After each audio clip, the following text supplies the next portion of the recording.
Hey, I'm Steph. I'm a motivator, creator, small business owner, and educator. I'm a lover of all things health, spirituality, inspiration, and business. These are just a few words to describe me, along with passion, grit, and resiliency. Regardless of what I'm up to, I am soul-driven to create a purpose-filled life and find the advantages in adversity, all while keeping a smile on my face. Soul Driven with Steph is a podcast that will fill up your cup and leave you feeling empowered, inspired, and on fire as you listen to interviews and stories of other soul-driven and strong women that have overcome against all odds. This podcast was a calling on Steph's soul to serve, connect, and share stories of struggles and successes, all to create a community so that you know you're never alone. Grab a cup of coffee, get ready to learn, laugh, and leave with wisdom and strategies to connect to your soul and get back in the driver's seat of your life today. Here's Steph.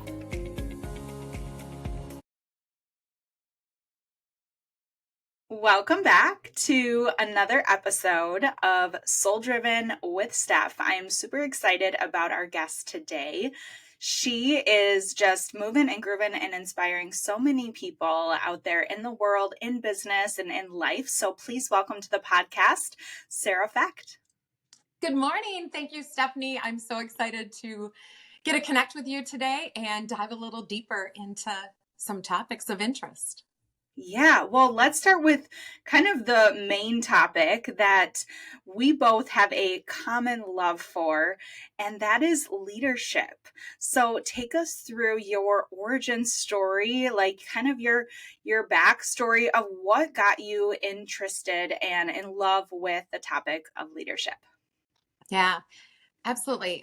So I would say a little bit about that past and the origin story, if you will, is as I, walked my way through college and, changed majors and thought, I'm just going to do business because it's broad and I'll end up somewhere. So I majored in business and human resources, and right out of my undergrad got a job in human resources in the construction industry. And I absolutely loved it and learned so much in that. And it was my first real opportunity, full-time opportunity to see what leadership looks like in the workplace. And it was really obvious to me of when leaders were succeeding and when leaders weren't succeeding. And there's so many great stories to pull from both of those and opportunities to learn from both of those. And I ended up working in a variety of industries using my human resources knowledge and experience and education. And I can continue to see the leadership experiences. That's always what would stand out for me. And being able to support leaders is a part of human resources. So that was really important for me to be able to provide guidance, support, input was essential. And seeing how that when you have really great leaders, it ripples out, right? You can see the people who are led by amazing leaders and the great work that their team is doing. So how do you recreate that? That's what really piqued my interest and got me excited about continuing to go, okay, what does leadership look like? What are the key components of really great leaders? And how do we help people become really great leaders? Because most of us are accidental leaders. Mm-hmm. So people who were awesome at their job, they were amazing individual contributors. And then we get elevated into this role of leading people. And no one trains us, no one tells us that the people part is the most challenging part. So it's just fascinating to be able to help and support and partner with people on their leadership journey. I love what I get to do.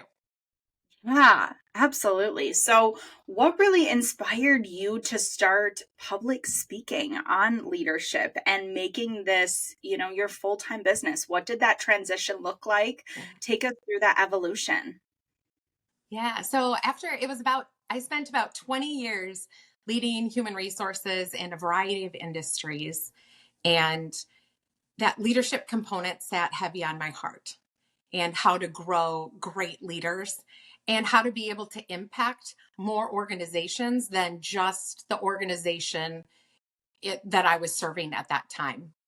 And one of the things I had to come face to face with was a lie that I had told myself. And the lie that I had told myself was, I would never want to be an entrepreneur. I had stated that, I had felt that. I was like, oh no, I would never want to do that ever. And I think it just kept, it's like that little thing in the back of your mind that keeps growing and you can't ignore it. And all of a sudden you're like, no, I think I might want to do this. In the last role I had inside of a corporation, I had the opportunity to go and speak a number of times, and some other opportunities presented themselves to continue and speak in front of people. And I realized that one of my unique gifts was that didn't terrify me. A lot of people get terrified at the idea of speaking in front of other people. Now, don't get me wrong. I still get nervous. I still get the butterflies, but it doesn't prevent me from doing it.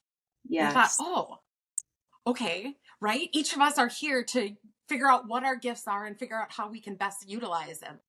So that's what I took from it and went, I think I'm going to start doing this more and more often.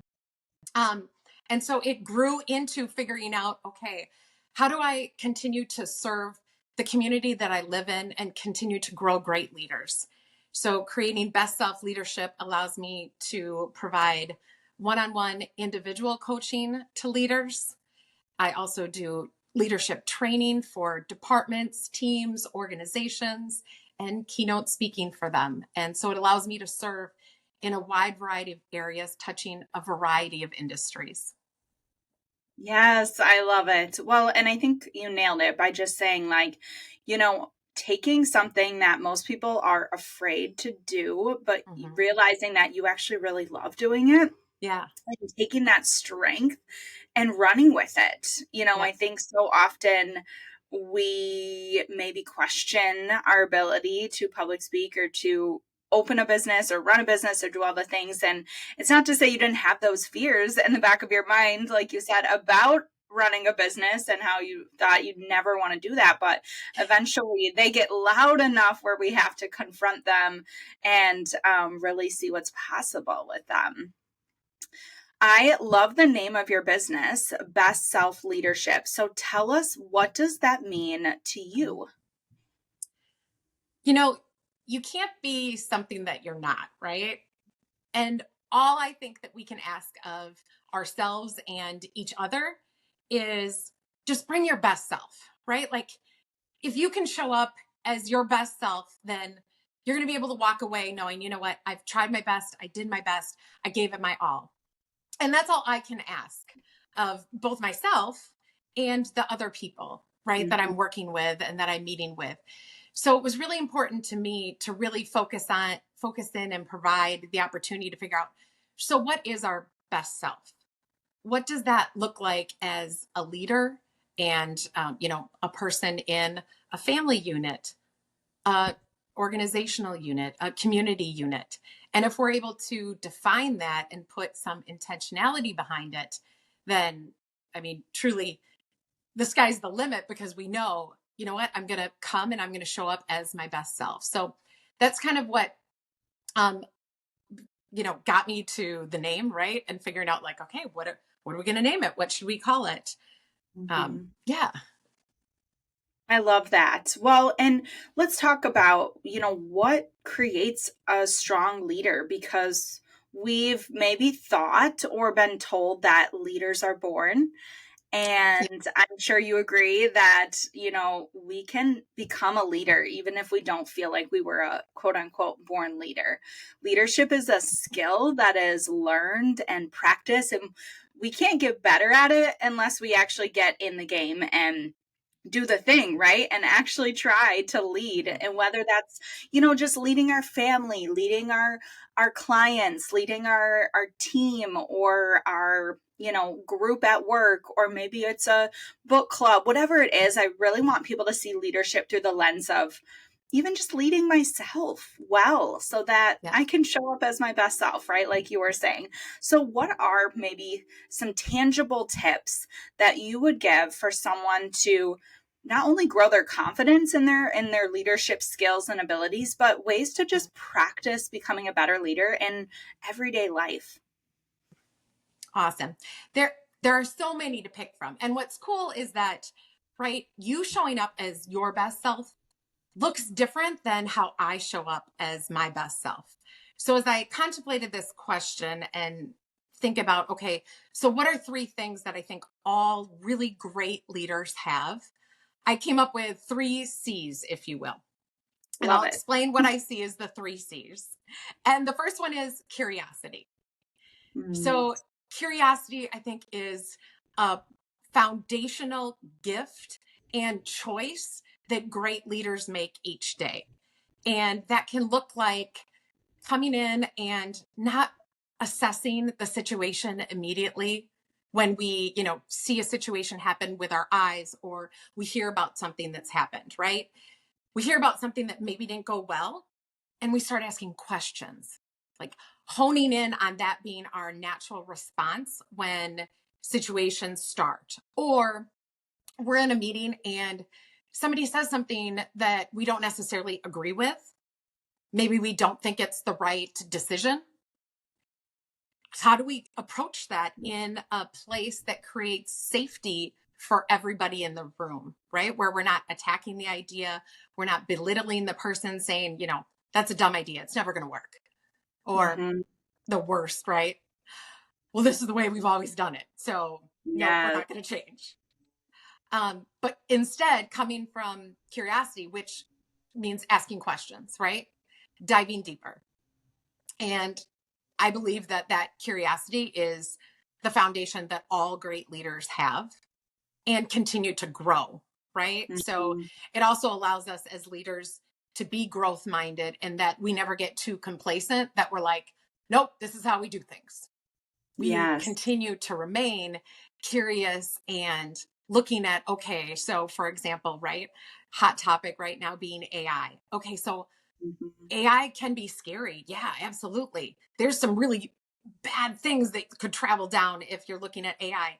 And then there's also some really cool things that if we're willing to go, okay, how am I going to embrace this technology? And how am I going to figure out the best way for our organization to be able to use it, as well as figure out what are the risks and how are we going to mitigate them?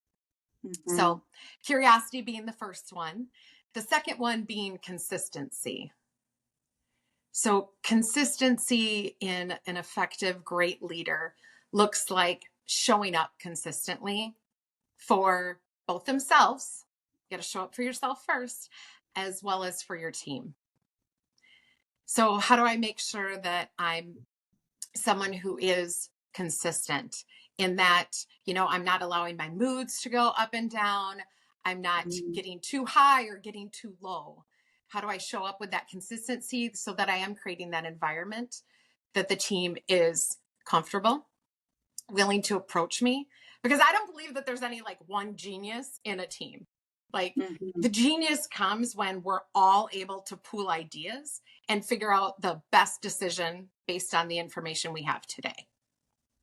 So that consistency can also look like figuring out what are the habits that I should be engaged in order for me to bring my best self, right? Yeah. What might be those daily habits, those weekly habits, those monthly habits that I know when I do them, they help me make sure that I'm bringing my best self in the workplace. And then, okay, my last C is control. And control, let me articulate, of course, what I mean by that, because it could be taken out of context and think, control, you don't get to control other people, you don't get to control those things, and we don't. But what we can control and what we need to control is our minds. So control of our minds. I think really great leaders figure out how to get control of our minds in the sense of, so when things go awry, how do we respond? How do we make sure when everything else is escalating that we step in and figure out how to walk through it, de-escalate the situation, and figure out the path forward? How do we lead people?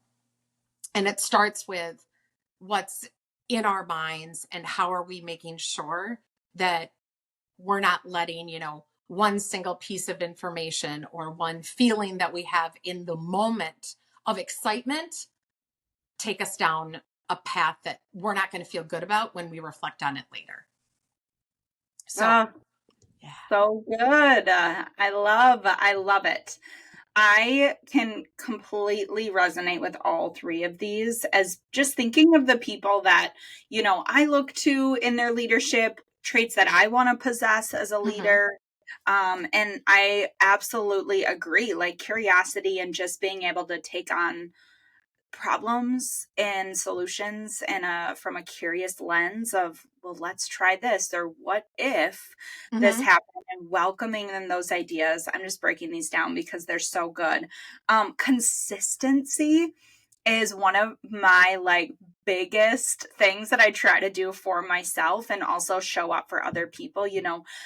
No one wants to be led by the person where you're walking on eggshells on what mood they're in today, right? Yeah. So just trying to be really even across the board. Of course, we're always going to have some highs and lows, but really flattening them, at least when you're around the people that you're leading, to not cause, fear or panic or distress and all of those things. And the habits that we consistently do for ourselves as leaders is how we're going to show up as our best self, absolutely, day in and day out. And as you were talking about control, my first instinct was even letting go of control. Yeah.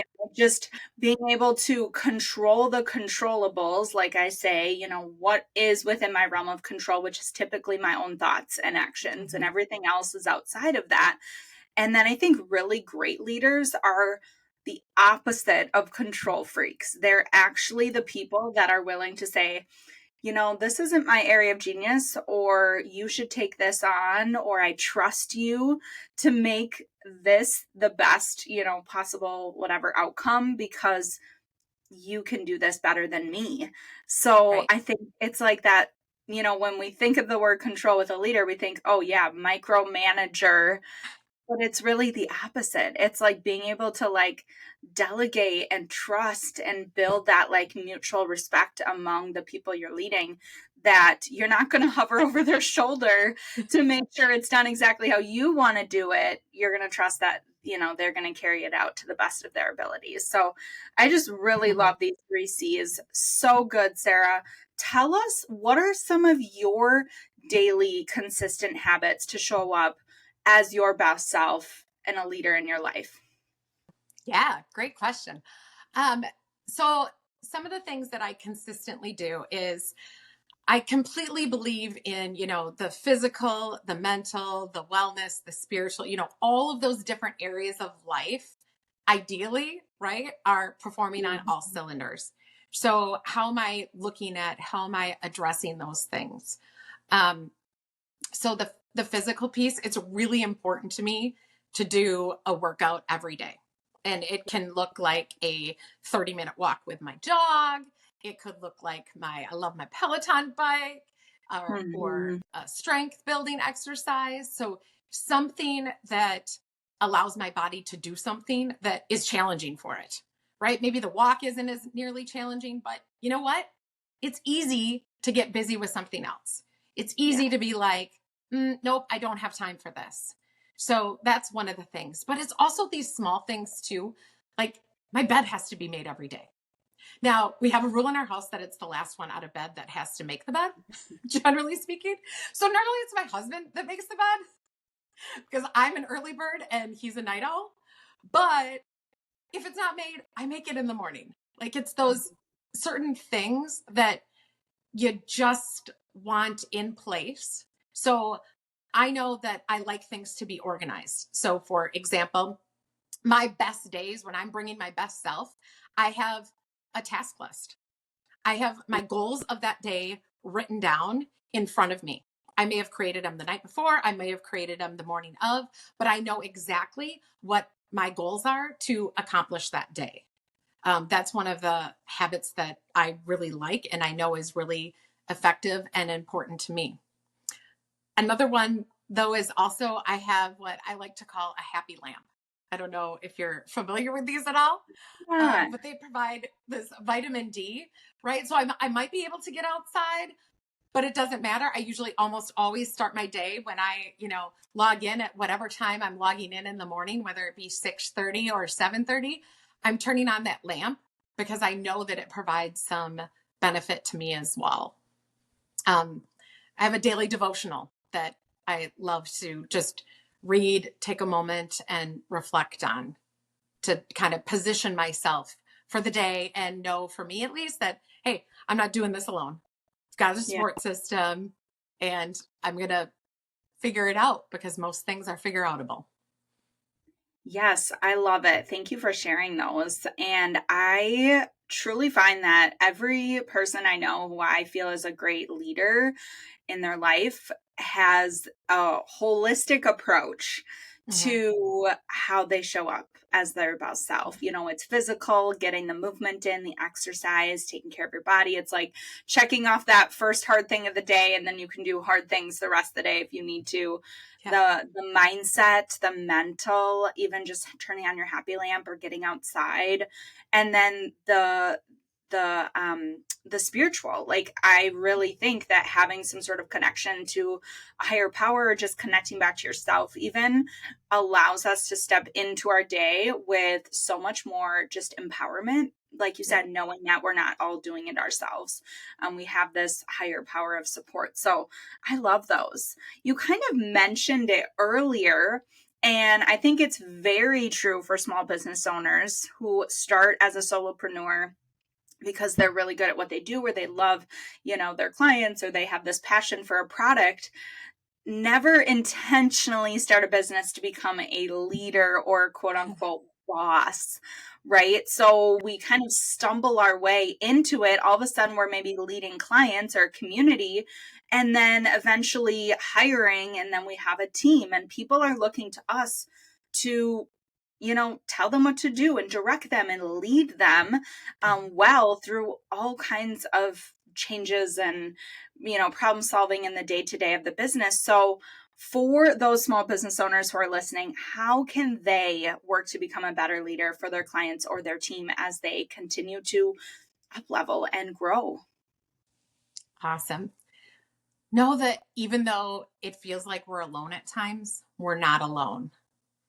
So leaders, whether they're entrepreneurs, solopreneurs, running large companies, leaders sometimes feel this strong sense of that they have to know all the answers. And they don't. You do not have to know all the answers. Now, let me continue that and say really great, effective leaders know their resources. They understand where resources are available and they know where to turn when questions come up, right? When situations come up that they haven't seen, that they don't have a background in. They know the resources that they can go to. And so coupling that with also always looking to grow your network, because it's oftentimes in that network where we establish those connections that allow us to grow those resources, right? And have a variety available to ourselves and others that we're looking to help support. Yeah, absolutely. Like just being willing to be the student and say, I don't have the answer to this, but we are going to find out someone who maybe has the answer. We're going to figure out a way forward. And I think if you were a leader during COVID and the pandemic, whether it's small business or working within a company, man, hard time for leadership. And like really required a lot of humility in leadership to say, I don't actually know the answer to XYZ or, the future. I don't have a crystal ball, but this is where I think you can really go back to like your core values, you know, who you are, how you show up, taking care of yourself, and using that to make some of those hard decisions or reach out to the resources that you need or have the hard conversations. All of the things we've talked about so far are what support you during those harder seasons of leadership. And just speaking of resources, I would love to know, who are some of your favorite people to learn from in the world of leadership? I'm going to guess John Maxwell. He's one of my favorites. Absolutely. But tell us who you have really like been inspired to learn from in the realm of leadership. There's been a lot, and I love what you went to, right? Sometimes we think of resources as like the people who we have relationships with. And it doesn't have to be somebody that, like, I love Brene Brown. Brene Brown does not know who Sarah Fecht is yet, as far as I know, right? So resources can be those people that we tap into to be able to maybe learn from, to get uplifted from, to get knowledge, to gain knowledge from. So some of the people, yes, I love John Maxwell. I do know him. John Maxwell's fantastic. Patrick Lencioni, Simon Sinek, mentioned Brene Brown. There's a variety of leaders in the leadership space. And there's also people like Robin Arson, who she is one of the fitness instructors with Peloton, who for the first year I did the bike, she's like the only person I listened to because her way of coaching really resonated with me, right? That's a coaching process, right? Getting me physical, taking me out of my comfort zone, and helping me bring my best self in that exact environment that I was in. I think it's not just going, oh, a leader has this specific title, because leadership isn't about title.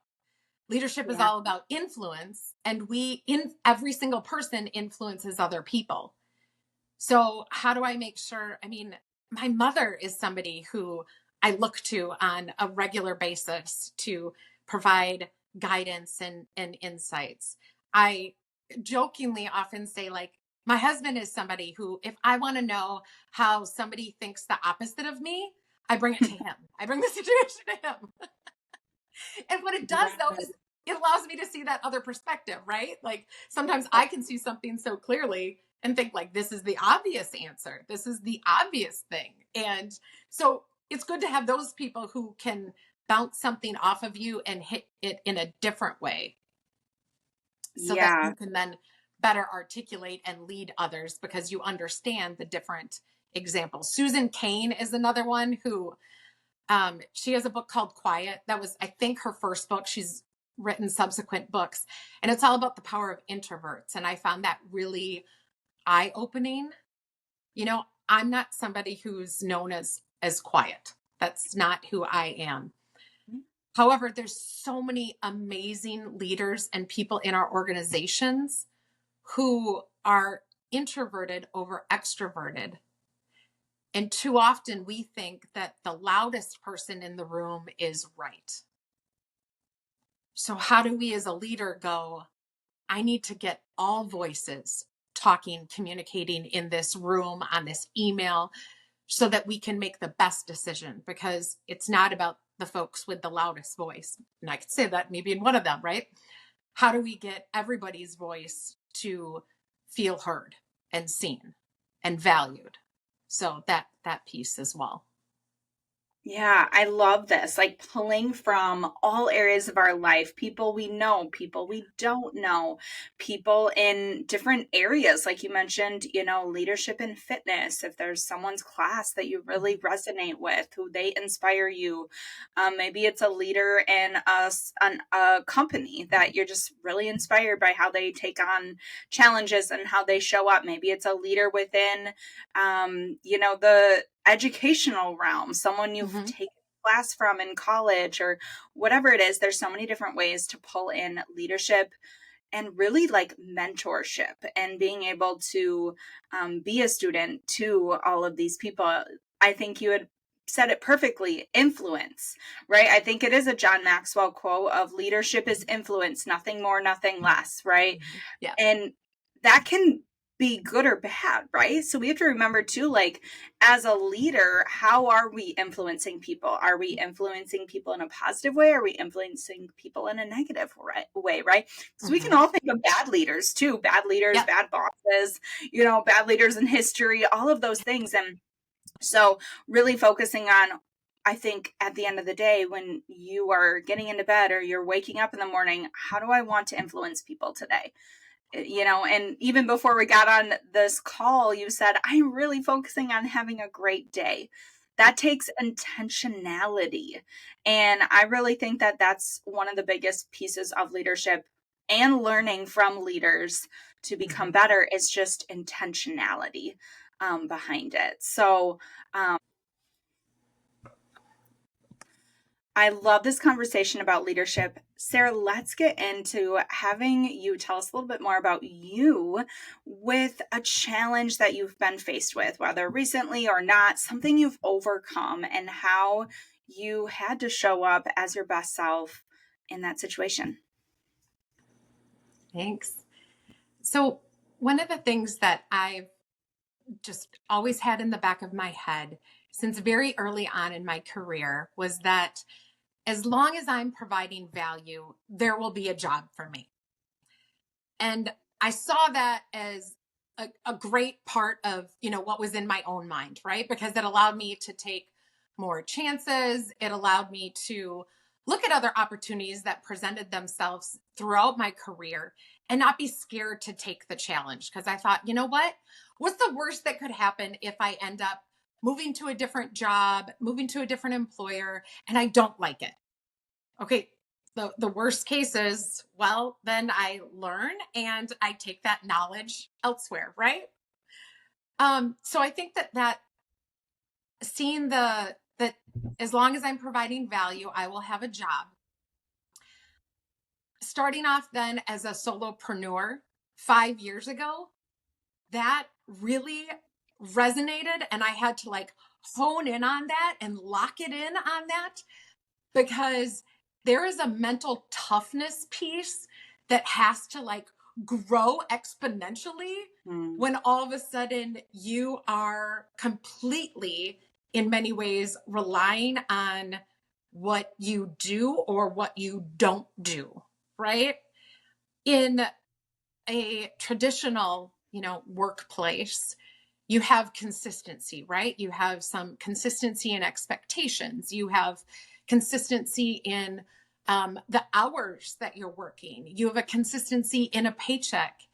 And when I step foot into starting my own business, all of a sudden those things go away, right? I've got to figure out how I'm going to plan my day, what I'm going to offer clients, how am I going to show value to all of these different clients that I'm serving in the different ways that I'm serving them. And sometimes, believe it or not, sometimes, Stephanie, I get told no. Yeah. And there is a piece of me that really does not like to be told no. Mm-hmm. Yes, absolutely. Like and so when I get told no, that it's that mental toughness piece that has to come in and go, you know what? It's not a no, it's a not yet. Mm-hmm. Yes. Or maybe, you know what, the timing just didn't align and I got a no, but that's allowed me to now be able to serve a different client that I wouldn't have been able to serve if this had worked out. And so being able to figure out that mental toughness piece has really been, I believe, a huge obstacle and a challenge that honestly can present itself on a daily basis, right? Like some days it's easier to climb that and be like, nope, this is not going to be, this is going to be really small. And some days it can feel like it's a huge obstacle. I don't like seeing the email that it's like, sorry, we went with a different speaker. Shoot, I don't get to add value to that organization or group. Yeah. But there's so many other places that then I go, okay, nope. I'll just keep figuring out how I'm going to add value. And as long as I keep figuring out how I'm going to add value to individuals, teams, and organizations, I know I will continue to have a job. Yes. Oh my gosh. Well, you nailed it, because I just had this conversation with another guest on the podcast a few weeks ago who has ventured into entrepreneurship, and he said the same thing. My biggest obstacle has been the mental game.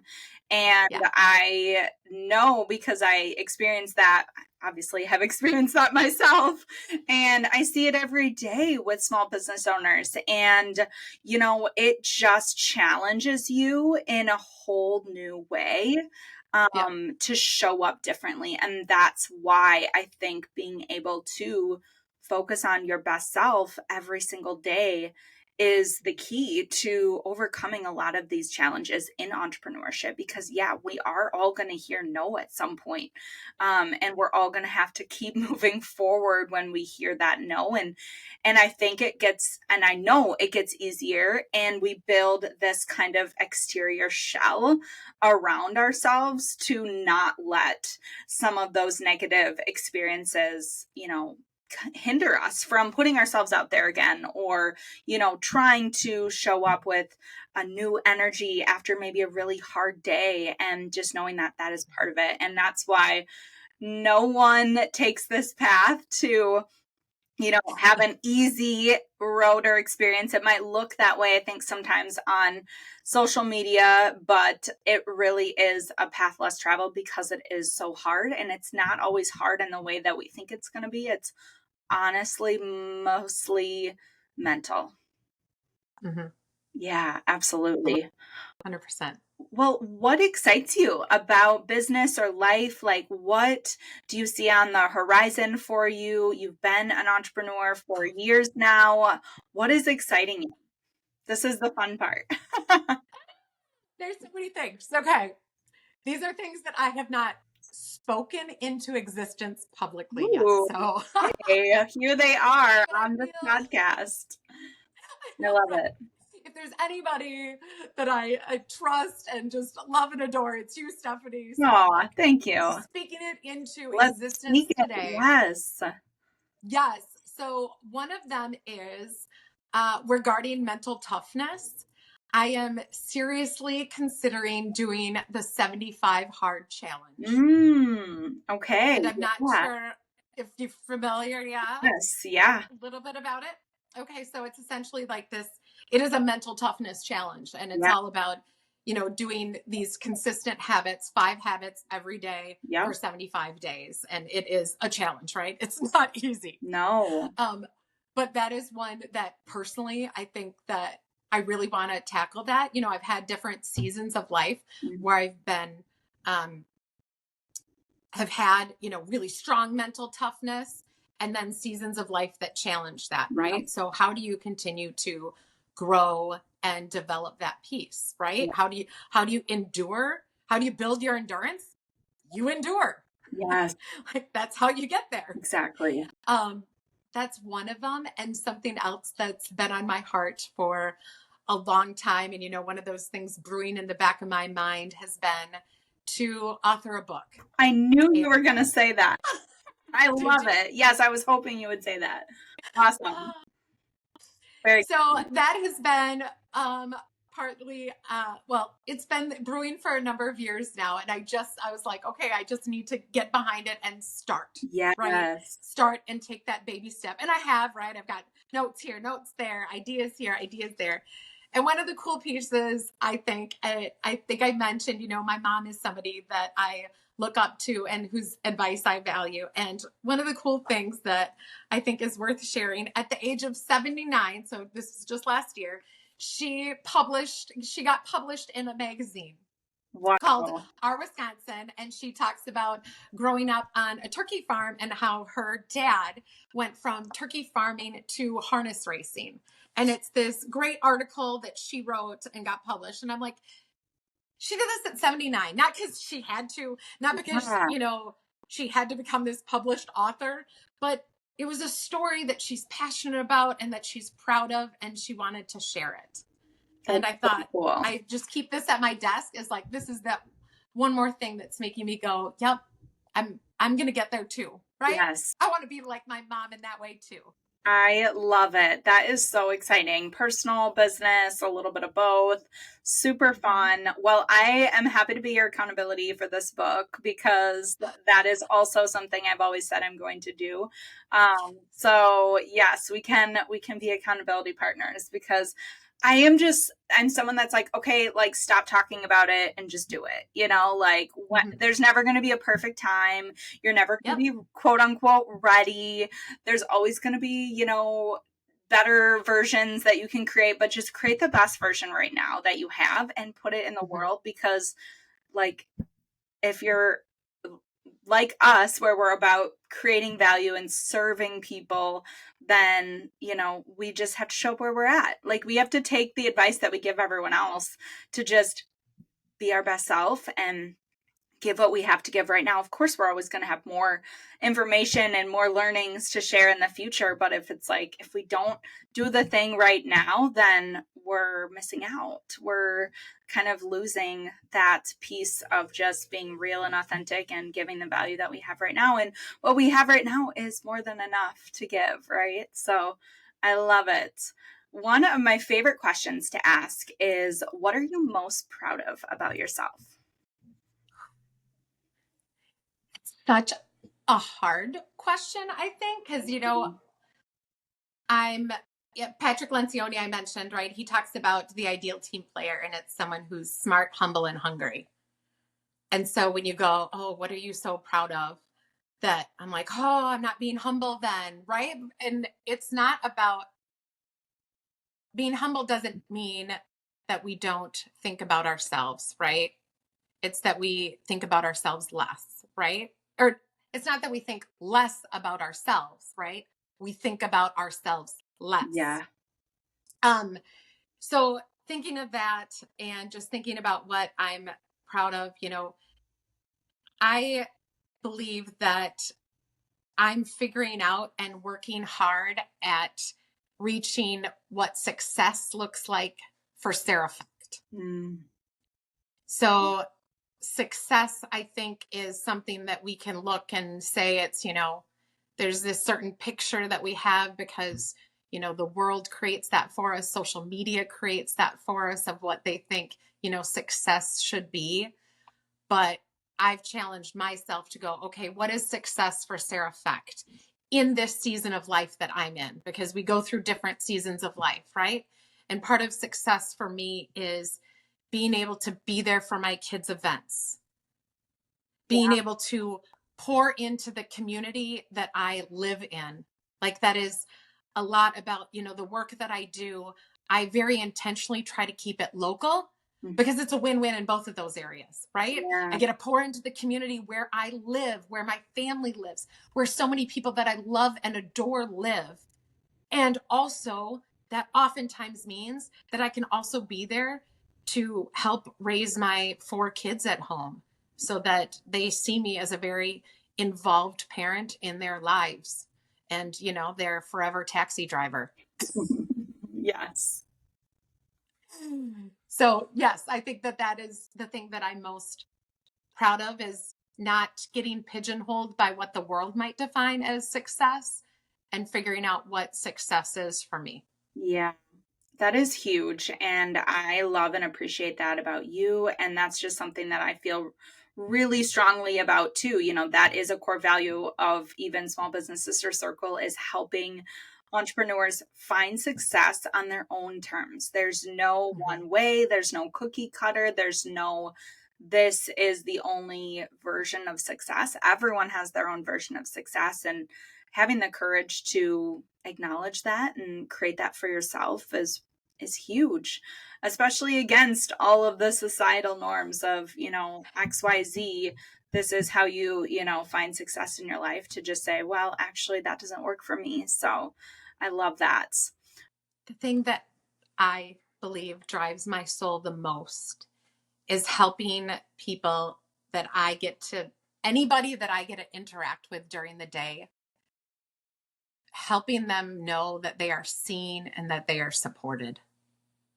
So whether that's my kids in the morning, making sure that they go off and, I'm the classic parent who's always like, go be the good in the world, right? Like, They know that I'm there, right? They know that they're seen. They know that I'm here to support them.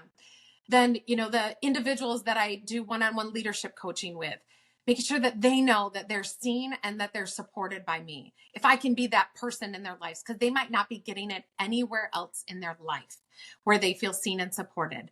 Even if it's the person at, the gas station or the restaurant, or someday I may never see again, sharing that smile, holding the door, right? All of those little things, they're easy, but they're not simple, right? There's things that we can do for each other to help people feel seen and supported. So that's what gets me energized, excited, and ultimately how I know if I've won my day is if I've helped other people feel seen and supported that day. I've shared something that resonates with them, that they align with, that they feel that they're in the room, even if they're not the person doing the talking. I've got a website, bestselfleader.com is where you can find information on the services that I offer, as well as ways to connect with me. You can also find Best Self Leadership out on LinkedIn as well as Facebook. Awesome. Go follow her there. And until next time, keep following what drives your soul. Thank you so much for joining us for another episode of Soul Driven with Steph. If you enjoyed this episode, be sure to share it out with someone else who needs to hear this message. Don't forget to subscribe to the podcast so that you know when new episodes drop. And until next time, be sure to take care of your mind, your body, and your soul.